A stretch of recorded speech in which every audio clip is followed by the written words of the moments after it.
मानसेरा के दिल बफा पखल का 3 किलोमीटर रोड अरसा दराज से अपनी खस्ता हालत की वजह से दास्तानें सुना रहा है। जगह जगह से टूट फूट का शिकार सड़क अवामी नुमाइंदों को मुंह चढ़ा रही है, जबकि हादसात का होना भी इस रोड पर मामूल बन चुका है। अहले इलाका ने इसकी फौरी मुरम्मत करवाने का मुतालबा कर दिया है।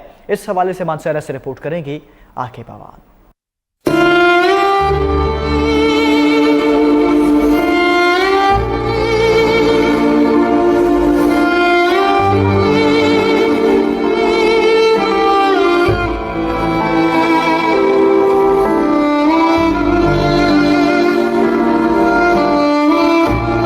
मानसेरा के दिल बफा पखल का 3 किलोमीटर रोड पिछले कई सालों से अपनी खस्ता हालत की वजह से अवामी नुमाइंदों का मुंह चिढ़ा रहा है।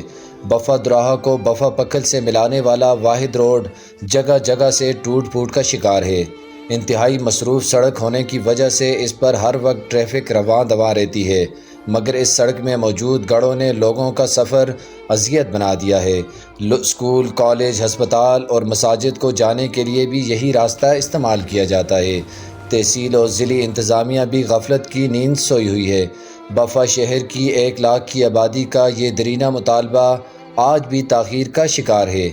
इस हवाले से इलाका मकीनों का कहना था कि ये जो रोड है बफा दोराया से बफा तक, ये जितना रोड भी है खंडरात बना हुआ है। आए रोज़ यहाँ एक्सीडेंट होते हैं तो लोगों को बहुत तकलीफ़ का सामना है। तो मैं आला हुकाम से गुजारिश करता हूँ कि हमारा रोड जल्द अज जल्द मरम्मत किया जाए। हमारा रोड जो है ये तकरीबन 7-8 साल से जो है टूट फूट का शिकार है। किसी को भी इसकी तरफ तवज्जो देने की ज़हमत नहीं हुई है। हालांकि तहसील हेडक्वार्टर अस्पताल है, यहाँ पे TMO का ऑफिस है यहाँ पे, तो किसी आला मुकाम से हमारी अपील है कि हमारे रोड को जल्द अज जल्द मरम्मत किया जाए या नए सर से बनाया जाए। अवामी नुमाइंदे अगर इस तरफ थोड़ी तवज्जो दें तो बफा के बासियों का ये दरीना मुतालबा हल हो सकता है। कैमरा टीम के साथ आके पवान, K2 टेलीविजन, बफा, मानसेरा।